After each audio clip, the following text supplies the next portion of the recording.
ರಸ್ತೆ ಅಪಘಾತಗಳಲ್ಲಿ ಜೀವ ಕಳೆದುಕೊಳ್ಳುವ ಸಂತ್ರಸ್ತರ ಕುಟುಂಬಗಳಿಗೆ ಆರ್ಥಿಕ ರಕ್ಷಣೆ ಒದಗಿಸುವ ನಿಟ್ಟಿನಲ್ಲಿ ಕರ್ನಾಟಕ ಹೈಕೋರ್ಟ್ ಅತ್ಯಂತ ಮಹತ್ವದ ತೀರ್ಪನ್ನು ನೀಡಿದೆ.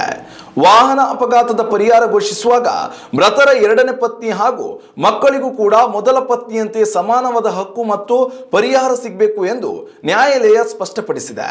ಈ ಆದೇಶದೊಂದಿಗೆ ಈ ಹಿಂದೆ ನಿಗದಿಯಾಗಿದ್ದ 15 ಲಕ್ಷ ರೂಪಾಯಿ ಪರಿಹಾರದ ಮೊತ್ತವನ್ನ ಬರೋಬ್ಬರಿ 30.12 ಲಕ್ಷ ರೂಪಾಯಿಗಳಿಗೆ ದುಪ್ಪಟ್ಟುಗೊಳಿಸಲಾಗಿದೆ. ದಾವಣಗೆರೆಯ ಮೋಟಾರು ವಾಹನ ಅಪಘಾತಗಳ ಪರಿಹಾರ ನ್ಯಾಯಾಧಿಕರಣ ನೀಡಿದ ತೀರ್ಪನ್ನು ಪ್ರಶ್ನಿಸಿ ಸಲ್ಲಿಕೆಯಾಗಿದ್ದ ಅರ್ಜಿಯ ವಿಚಾರಣೆ ನಡೆಸಿದ ನ್ಯಾಯಮೂರ್ತಿಗಳಾದ ಜಯಂತ್ ಬ್ಯಾನರ್ಜಿ ಮತ್ತು ತಾರಾ ವಿತಾಸ್ತ ಗಂಜು ಅವರಿದ್ದ ವಿಭಾಗೀಯ ಪೀಠವು ಈ ಆದೇಶ ಹೊರಡಿಸಿದೆ. ಮೋಟಾರ್ ವಾಹನ ಕಾಯ್ದೆಯು ಸಂತ್ರಸ್ತರ ಒಳಿತಿಗಾಗಿ ಇರುವ ಸಾಮಾಜಿಕ ಕಾನೂನಾಗಿದೆ.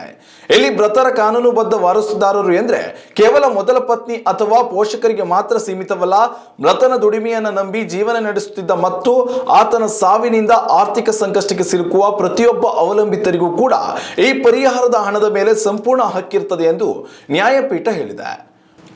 ವಿಚಾರಣೆ ವೇಳೆ ಇಬ್ಬರು ಪತ್ನಿಯರು ಕೋರ್ಟ್ ನೀಡುವ ಹಣವನ್ನ ತಲಾ 50% ಸಮಾನವಾಗಿ ಹಂಚಿಕೊಳ್ಳಲು ಸೌಹಾರ್ದಯುತವಾಗಿ ಒಪ್ಪಿಕೊಂಡಿದ್ದಾರೆ.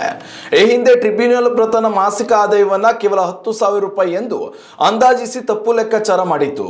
ಹೈಕೋರ್ಟ್ ಇದನ್ನ ರಾಜ್ಯ ಕಾನೂನು ಸೇವೆಗಳ ಪ್ರಾಧಿಕಾರದ ಕೋಷ್ಟಕದ ಅನ್ವಯ 14,000 ರೂಪಾಯಿಗಳಿಗೆ ಹೆಚ್ಚಿಸಿ ಭವಿಷ್ಯದ ಆದಾಯದ ಬೆಳವಣಿಗೆಯನ್ನ 40% ಸೇರಿಸಿದೆ.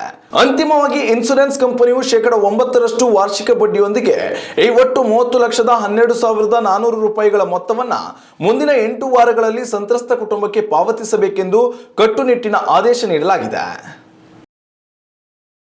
ಉತ್ತಮ ಸಂಸ್ಕಾರಯುತ ಶಿಕ್ಷಣದೊಂದಿಗೆ VSS English medium CBSE school Udupi Muddur.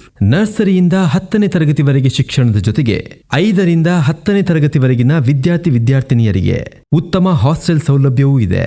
ನಿಮ್ಮ ಮಕ್ಕಳ ಪ್ರವೇಶಾತಿಗಾಗಿ ಈ ಸಂಖ್ಯೆಗೆ ಕರೆ ಮಾಡಿ.